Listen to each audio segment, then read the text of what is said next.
Bismillahirrahmanirrahim. Alhamdulillah.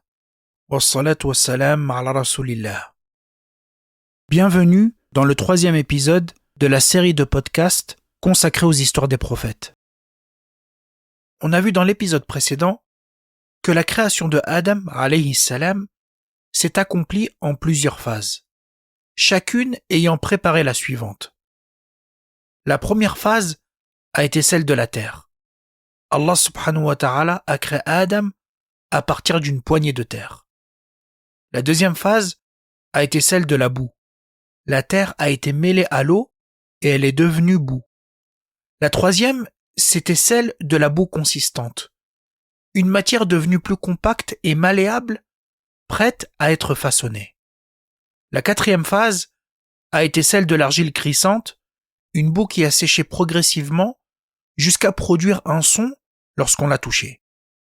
La cinquième phase correspond à celle de l'argile sèche, devenue semblable à de la poterie, une forme achevée mais encore sans vie. Ensuite, la sixième phase a été le modelage de Adam alayhi salam. Allah subhanahu wa ta'ala a façonné sa forme humaine complète et harmonieuse. Puis est venue la septième et dernière phase, l'insufflation de l'âme. C'est à ce moment que Adam alayhi salam est devenu pleinement un être humain vivant par la volonté d'Allah. Avant qu'Allah subhanahu wa ta'ala n'insuffle l'âme en Adam, il l'a laissé un certain temps. La création était désormais achevée dans sa forme extérieure. Une création parfaite dans son apparence, mais encore sans mouvement, sans souffle, sans vie. C'est alors qu'Allah subhanahu wa ta'ala s'adressa aux anges. Il dit إذ قال ربك للملائكة إني خالق بشرا من طين فإذا سويته ونفخت فيه من روحي فقعوا له ساجدين. Quand ton Seigneur dit aux anges, je vais créer d'argile un être humain. Quand je l'aurai bien formé et lui aurai insufflé de mon esprit, donc le souffle de vie qui vient d'Allah, jetez-vous devant lui, prosternés. Donc lorsque j'aurai insufflé un esprit venant de ma part à Adam, vous devrez vous prosterner.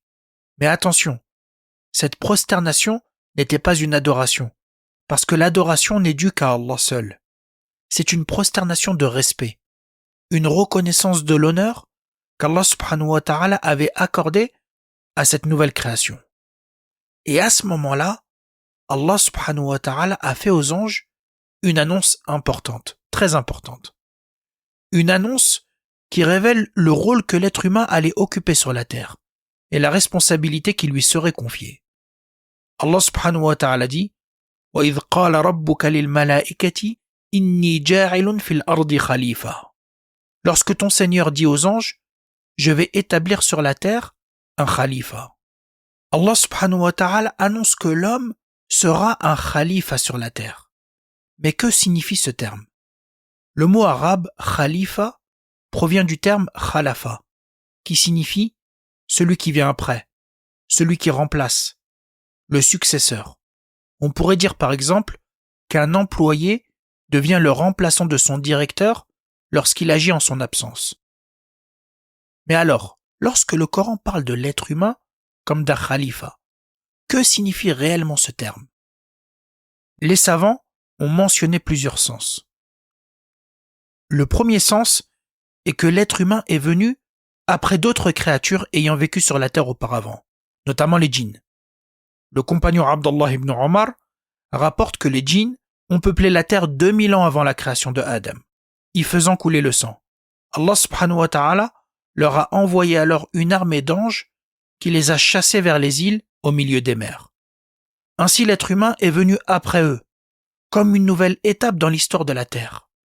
Donc selon cet avis, l'être humain est le khalifa, le successeur des djinns. Le deuxième sens est que les êtres humains se succèdent les uns aux autres. Une génération vient, puis disparaît, et une autre prend sa place.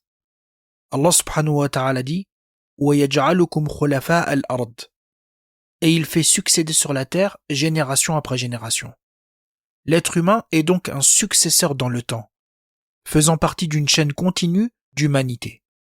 Enfin, un troisième sens est évoqué par les savants. Selon cet avis, L'être humain est le khalifa d'Allah, khalifatullah fil ard.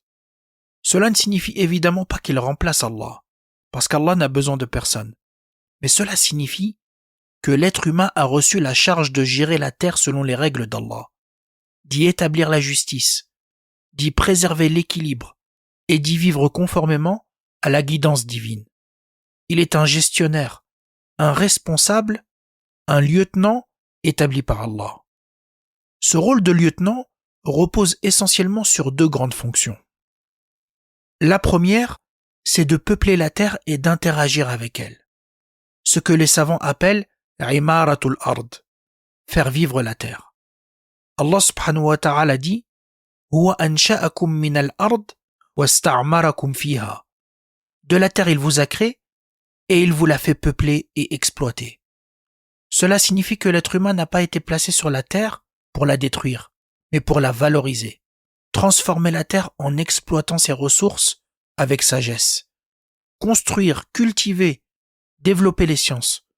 Autrement dit, bâtir une civilisation. Ce que les savants appellent al-umran, la construction humaine, matérielle et intellectuelle. La seconde fonction, c'est d'appliquer la justice et de vivre selon les lois d'Allah. Allah subhanahu wa ta'ala a dit à Daoud, Ya Daoud, inna ja'alnaka khalifatan fil ard. Fahkum bayna an-nasi bil haqq wa la tattabi'il hawa fayudillaka an sabilillah. Ô David, nous avons fait de toi un khalifa sur la terre. Juge donc en toute équité parmi les gens et ne suis pas la passion, sinon elle t'égarera du sentier d'Allah. Ainsi, la responsabilité humaine est aussi morale. Établir la justice, résister aux passions et agir selon ce qui est juste. Mais derrière ces deux fonctions se trouve un objectif encore plus profond. Le but fondamental pour lequel l'être humain a été créé. Et le but fondamental de cette lieutenance qui est l'adoration, al-ibada. Allah subhanahu wa ta'ala dit وَمَا خَلَقْتُ الْجِنَّ وَالْإِنسَ إِلَّا لِيَعْبُدُونَ. Je n'ai créé les djinns et les hommes que pour qu'ils m'adorent. C'est la représentation même de la fonction de l'être humain. Être un serviteur d'Allah en ne se soumettant qu'à lui et en refusant toute divinisation d'une autre créature. Le savant Ibn Taymiyyah a dit « L'adoration est un terme qui comprend tous les actes et paroles, apparents ou cachés, qu'Allah subhanahu wa ta'ala aime et agrée. » Il y a donc deux aspects dans la lieutenance de l'être humain sur terre. La première est spirituelle. C'est la foi en Allah, aux anges, aux messagers, aux livres, au jour du jugement et au destin. C'est purifier le cœur, développer la sincérité, la piété, la patience, s'éloigner du mensonge, de l'injustice, de l'orgueil. C'est aussi la foi accompagnée des bonnes actions. La prière, le jeûne, l'aumône et toutes les autres formes d'obéissance. Et aussi, s'écarter des désobéissances. La seconde est civilisationnelle. C'est l'effort humain pour comprendre le monde, interagir avec la création et participer au développement de la société. Le travail, le commerce, l'agriculture, la science, l'organisation sociale, tout cela peut devenir une forme d'adoration lorsque cela est accompli avec une intention juste, une intention purifiée, une intention qui vise Allah subhanahu wa ta'ala. Et c'est dans cet équilibre que se comprend le véritable sens de sa présence sur la terre. Lorsqu'Allah subhanahu wa ta'ala a annoncé aux anges qu'il allait établir sur la terre un khalifa, les anges ont répondu « Ataj'alu fiha man yufsidu fiha wa yasfiku ad-dima » Ils dirent « Vas-tu y désigner un qui y mettra le désordre et répandra le sang ?» Le terme désordre, corruption, ifsad, signifie ici sortir de l'équité et de la droiture et s'éloigner de l'ordre juste voulu par Allah. Et lorsqu'ils évoquent le fait de répandre le sang, cela fait allusion à une réalité propre à l'être humain, la capacité de commettre l'injustice, la transgression, jusqu'à s'entretuer. Puis ils ont ajouté « وَنَحْنُ نُسَبِّحُ بِحَمْدِكَ وَنُقَدِّسُ لَكَ » alors que nous sommes là à te glorifier et à te sanctifier. Il est important de comprendre que cette parole des anges n'était pas une objection, ni une remise en cause. Les anges ne désobéissent pas à Allah. C'est une question pour comprendre, une demande pour connaître la sagesse divine derrière ce choix. Il s'étonnait simplement. Comment une créature capable de corruption et de violence pouvait-elle recevoir un tel honneur et une telle responsabilité? Alors que même adore Allah subhanahu wa ta'ala sans relâche, sans désobéissance et sans fatigue. Et c'est précisément à ce moment que la sagesse divine allait être révélée. Parce qu'Allah subhanahu wa ta'ala sait ce que les créatures ne savent pas. La question qu'on peut se poser à travers ce dialogue, c'est comment les anges ont-ils su que les êtres humains allaient semer la corruption et répandre le sang? Les savants ont mentionné plusieurs explications. Certains ont dit qu'Allah subhanahu wa ta'ala les avait tout simplement informés de cette réalité. D'autres savants ont expliqué que les anges ont fait une analogie avec ce qui s'était produit auparavant sur la terre avec les djinns, qui ont semé la corruption. Enfin, certains savants ont expliqué que les anges ont déduit cela du mot même utilisé, khalifa, parce que le rôle du khalifa, c'est d'établir la justice, de réformer, de s'opposer à la corruption. Et s'il y a réforme, c'est qu'il existe nécessairement la possibilité du désordre, la possibilité de l'injustice et du conflit. Et donc les anges ont compris que cette nouvelle création porterait en elle une particularité unique, la capacité du bien, mais aussi la possibilité du mal. Alors Allah subhanahu wa ta'ala a répondu aux anges. Qala inni a'lamu ma la ta'lamun. Il dit, en vérité je sais ce que vous ne savez pas. Les anges avaient observé une partie de la réalité. Ils avaient compris que cette nouvelle créature serait capable de corruption, d'injustice et d'effusion de sang. Et cela était vrai. Une partie des êtres humains allait effectivement s'égarer, commettre l'injustice et répandre le désordre. Mais ce n'était pas toute la réalité. Car dans le même temps, une autre partie de l'humanité allait se distinguer par la justice, l'obéissance, l'adoration et le bon comportement. D'après Ibn Kathir, le verset signifie ceci. Je sais l'intérêt prépondérant qui existe en contrepartie des préjudices que vous avez évoqués. Car je vais établir parmi eux des prophètes, des savants, des gens pieux et des véridiques. Ainsi l'être humain a une double nature contrairement aux anges. Certains savants ont résumé la chose en disant « Les anges ont été créés avec la raison et sans désir. Les animaux, eux, ont été créés avec des désirs et sans raison. L'être humain, lui, il a été créé avec la raison et des désirs. Celui dont sa raison l'emporte sur ses désirs est meilleur que les anges. Quant à celui dont ses désirs l'emportent sur sa raison, les animaux sont meilleurs que lui. » Un hadith explicite la réponse d'Allah subhanahu wa ta'ala aux anges. Le prophète sallallahu alayhi wa sallam a dit « Des anges protecteurs se succèdent auprès de vous pendant la nuit et d'autres pendant le jour. Ils se réunissent à la prière du Fajr et à celle du Asr. Ceux qui ont passé la nuit auprès de vous remontent auprès d'Allah subhanahu wa ta'ala après la prière du Fajr, qui bien qu'ils sachent mieux qu'eux, leur demande alors « Que faisaient mes serviteurs quand vous les avez laissés ?» Ils répondent « Nous les avons laissés en train de prier, de même que nous les avions trouvés en train de prier, c'est-à-dire la prière du Asr. » Le savant Ibn Hajar a dit en commentant ce hadith, par cette question, Allah subhanahu wa ta'ala invite les anges à dire du bien des fils d'Adam et à prononcer des paroles qui traduisent leur compassion envers eux.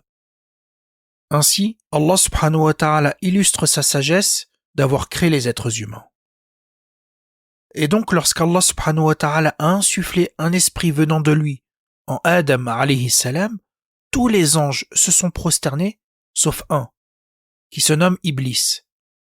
Allah subhanahu wa ta'ala nous dit « Quand ton Seigneur dit aux anges, je vais créer d'argile un être humain, quand je l'aurai bien formé et lui aurai insufflé de mon esprit, jetez-vous devant lui, prosternés. » Alors tous les anges se sont prosternés, à l'exception d'Iblis, qui s'enfla d'orgueil et fut du nombre des négateurs. On analysera dans le prochain épisode, Inch'Allah, la désobéissance d'Iblis et les conséquences de cette désobéissance. Puis Allah subhanahu wa ta'ala a manifesté alors une caractéristique particulière chez l'être humain. Une qualité qui allait montrer la sagesse de sa création et la légitimité de sa fonction de khalifa sur la terre. Allah subhanahu wa ta'ala a enseigné à Adam alayhi salam les noms. Le Coran nous dit « وَعَلَّمَ آدَمَ الْأَسْمَاءَ كُلَّهَا » et il apprit à Adam tous les noms. Les savants ont expliqué ce verset de plusieurs manières. Selon un avis classique, Allah subhanahu wa ta'ala a enseigné à Adam les noms de toutes choses. Les créatures, les animaux, la terre, le ciel, les plaines, les mers, et même les fonctions et les caractéristiques de ces choses. Mais selon un autre avis, très profond, il ne s'agirait pas seulement de noms, mais d'une capacité. La capacité même de nommer, c'est-à-dire le langage. Ce qui correspond à la capacité de produire des sons porteurs de sens, d'assembler des mots pour former des phrases, et de transmettre des idées, des connaissances et des concepts.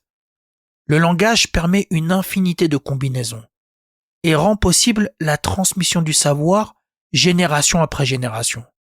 Les animaux possèdent une forme de communication, mais limitée à des besoins simples, la peur, la douleur, le plaisir. L'être humain, lui, possède la capacité d'apprendre, d'assimiler, de transmettre et de développer la connaissance. C'est cette capacité qui rend possible la science, la civilisation et la responsabilité. Allah subhanahu wa ta'ala nous dit ensuite ثم عرضهم على الملائكة فقال أنبئوني بأسماء هؤلاء إن كنتم صادقين. Puis il les présenta aux anges et dit informez-moi des noms de ceux-là, si vous êtes véridiques. Lorsque les anges ont été confrontés à cette réalité, ils ont reconnu immédiatement leurs limites. Et ils ont dit قالوا سبحانك لا علم لنا إلا ما علمتنا إنك أنت العليم الحكيم. Ils ont dit gloire à toi, nous n'avons de savoir que ce que tu nous as enseigné. Certes, c'est toi l'omniscient, le sage. Ils ont reconnu que toute connaissance provient d'Allah et que leur savoir est limité à ce qu'il leur a appris. On observe la différence entre celui qui base sa réflexion sur la science divine et celui qui raisonne en dehors de cette science. Alors Allah subhanahu wa ta'ala dit قال يا آدم أنبئهم بأسمائهم فلما أنبأهم بأسمائهم قال ألم أقل لكم إني أعلم غيب السماوات والأرض وأعلم ما تبدون وما كنتم تكتمون. Il dit ô Adam, informe-les de ces noms. Puis quand celui-ci les eut informés de ces noms, Allah subhanahu wa ta'ala dit aux anges ne vous ai-je pas dit que je connais l'invisible des cieux et de la terre, et que je sais ce que vous divulguez et ce que vous cachez. Par cet événement, Allah subhanahu wa ta'ala a montré clairement le mérite de Adam alayhi salam et la sagesse de lui confier, avec sa descendance, la lieutenance sur la terre. En résumé, Ibn Kathir dit Adam alayhi salam a été honoré à 4 reprises par Allah. La première en le créant de ses propres mains. Lorsqu'Allah subhanahu wa ta'ala dit « Ô Iblis, qui t'a empêché de te prosterner devant ce que j'ai créé de mes mains ?» La seconde en lui insufflant de son esprit, le souffle de vie. La troisième en demandant aux anges de se prosterner devant lui. Et la quatrième en lui apprenant les noms de toutes choses. Je voudrais retenir ici 4 enseignements. Le premier enseignement, c'est que la notion de khalifa nous rappelle que l'être humain n'a pas été créé au hasard. Il n'est pas venu sur terre sans but. Il a été créé pour une mission précise, une responsabilité voulue par Allah. Cette lieutenance repose sur 4 aspects. D'abord, celui qui a accordé cette mission, c'est-à-dire Allah subhanahu wa ta'ala lui-même, le Seigneur des cieux et de la terre. Cela rappelle que toute faveur vient de lui, et que la création de l'être humain n'est ni le fruit du hasard, ni un événement sans sens, mais une création fondée sur la sagesse, la vérité et un objectif auquel chacun sera ramené. Ensuite, celui qui a reçu cette mission, c'est-à-dire l'être humain, Allah subhanahu wa ta'ala a honoré les fils d'Adam en leur accordant la raison, le libre arbitre et la responsabilité. Cet honneur est aussi une charge, celle de choisir entre le bien et le mal, de respecter les commandements divins et de répondre de ses actes. La vie devient ainsi une épreuve où la valeur de l'homme se mesure à la qualité de ses œuvres. Allah subhanahu wa ta'ala dit « وَلَقَدْ كَرَّمْنَا بَنِي آدَمَ » Certes, nous avons honoré les fils d'Adam. Nous les avons transportés sur terre et sur mer. Leur avons attribué de bonnes choses comme nourriture. Et nous les avons nettement préférés à de nombreuses créatures. Troisièmement, le lieu de cette mission, qui est la terre. Elle n'est pas un lieu d'exil accidentel, mais l'espace voulu pour que l'être humain exerce sa responsabilité. Tout ce qui s'y trouve a été mis à sa disposition afin qu'il y reconnaisse les signes d'Allah subhanahu wa ta'ala et qu'il agisse avec justice et conscience. Allah subhanahu wa ta'ala dit وَسَخَّرَ لَكُم مَّا فِي السَّمَاوَاتِ وَمَا فِي الْأَرْضِ جَمِيعًا مِّنْهُ إِنَّ فِي ذَلِكَ لَآيَاتٍ لِقَوْمٍ يَتَفَكَّرُونَ. Et il vous a assujetti tout ce qui est dans les cieux et sur la terre, le tout venant de lui. Et il y a des signes pour des gens qui réfléchissent. Et donc l'histoire de Adam alayhi salam nous enseigne que la descente sur terre n'est pas seulement une conséquence de l'erreur, mais c'est une préparation, comme on le verra. Une éducation divine qui montre que l'être humain est appelé à vivre l'épreuve, à se tromper et à se repentir en revenant vers Allah subhanahu wa ta'ala. Ainsi, être khalifa signifie vivre entre l'honneur d'avoir été choisi et la responsabilité de répondre à cet honneur par des actes sincères et justes, en se rappelant que toute la vie terrestre est un chemin de retour vers Allah subhanahu wa ta'ala. Le deuxième enseignement que l'on peut tirer, c'est la vision profondément optimiste que l'islam porte sur l'être humain. L'être humain n'a pas été créé comme les anges, dépourvu de désir, ni comme les animaux, guidés uniquement par leurs instincts. Il a été créé avec une raison et des désirs. Et c'est précisément dans cette tension que réside sa valeur. L'être humain n'est pas condamné par sa faiblesse. Au contraire, il est honoré par sa capacité à lutter, à se relever et à choisir le bien malgré ses inclinations. C'est dans ce sens que l'on comprend la réponse d'Allah subhanahu wa ta'ala aux anges lorsqu'ils ont évoqué la corruption et le sang qui pourraient apparaître sur terre. Allah subhanahu wa ta'ala leur montre, à travers les actions des fils d'Adam, que parmi eux se trouvent des serviteurs sincères, qui prient, qui se repentent et qui accomplissent de bonnes actions. Le troisième enseignement que nous laisse cette partie de l'histoire de Adam alayhi salam, c'est la valeur centrale du savoir dans la vision islamique de l'être humain. C'est par le savoir qu'Allah subhanahu wa ta'ala a manifesté la noblesse de l'homme et la légitimité de sa présence sur terre. Lorsque les anges se sont interrogés sur la création de l'être humain, Allah subhanahu wa ta'ala a montré ce qui le distinguait, sa capacité à apprendre, à comprendre et à nommer. Le savoir est donc devenu le signe de son honneur et le fondement de sa responsabilité. Le Coran rappelle cette distinction et il nous dit قُلْ هَلْ يَسْتَوِي الَّذِينَ يَعْلَمُونَ وَالَّذِينَ لَا يَعْلَمُونَ إِنَّمَا يَتَذَكَّرُ أُولُو الْأَلْبَابِ. Dis, sont-ils égaux ceux qui savent et ceux qui ne savent pas? Et Allah il nous dit يَرْفَعِ اللَّهُ الَّذِينَ آمَنُوا مِنْكُمْ وَالَّذِينَ أُوتُوا الْعِلْمَ دَرَجَاتٍ. Et Allah subhanahu wa ta'ala élève en degrés ceux qui ont cru et ceux qui ont reçu le savoir. D'ailleurs, la première révélation adressée au prophète sallallahu alayhi wa sallam a été un appel à lire et à apprendre, ce qui montre que l'élévation de l'être humain commence par la connaissance qui mène à Allah.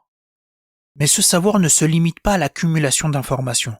Allah subhanahu wa ta'ala a également enseigné à l'homme al-bayan, la capacité de s'exprimer, de formuler sa pensée et de transmettre le sens. Allah subhanahu wa ta'ala dit Ar-Rahman, 'allama al-Qur'an, khalaqa al-insan, 'allamahu al-bayan. Le tout miséricordieux, il a enseigné le Coran, il a créé l'être humain et il lui a appris à s'exprimer clairement. Par le savoir, l'être humain peut se rapprocher d'Allah, reconnaître sa sagesse et guider les autres. Et c'est précisément cette capacité qui constitue une partie essentielle de son épreuve sur terre. Soit utiliser le savoir pour s'élever et se rapprocher d'Allah, soit le détourner de son véritable but. Le dernier enseignement est que la valeur de l'être humain est dans son âme. Et c'est pourquoi il y a un lien entre l'insufflation de l'âme et la prosternation des anges. Adam alayhi salam a été créé à partir de la terre, d'une matière simple et sans distinction particulière. Tant que cette création restait matérielle, elle ne constituait pas encore l'être humain dans toute sa dignité. C'est seulement au moment où Allah subhanahu wa ta'ala a insufflé en lui l'âme que sa valeur est apparue pleinement, au point que les anges ont reçu l'ordre de se prosterner devant lui. Cette coïncidence n'est pas anodine. Elle enseigne que l'honneur de l'homme, de l'être humain, ne provient ni de son origine terrestre, ni de sa forme, ni de sa force, mais de ce qu'Allah subhanahu wa ta'ala a placé en lui, une âme capable de connaître, de choisir, de se purifier et de s'élever. L'histoire de Adam nous rappelle que la noblesse humaine est liée à l'état de l'âme. Lorsque l'âme est purifiée, l'être humain s'élève, et lorsqu'elle est négligée, il retombe vers l'origine matérielle dont il a été créé. C'est précisément ce que rappelle Allah subhanahu wa ta'ala dans la sourate Shams. Il nous dit « Qad aflaha man zakkaha wa qad khaba man dassaha » Certes a réussi celui qui purifie son âme, et est perdu, certes, celui qui corrompt son âme. L'être humain se tient donc entre deux réalités, la terre dont il provient et l'âme qu'il élève. Et toute sa réussite dépend du soin qu'il accorde à la purification de cette âme. Si cet épisode vous a été bénéfique, prenez quelques secondes pour soutenir le podcast. Mettez 5 étoiles sur votre plateforme d'écoute, laissez un commentaire, partagez autour de vous et abonnez-vous pour ne rien manquer des prochains épisodes. Barakallahu fikum et on se retrouve très bientôt, bi'idhnillah.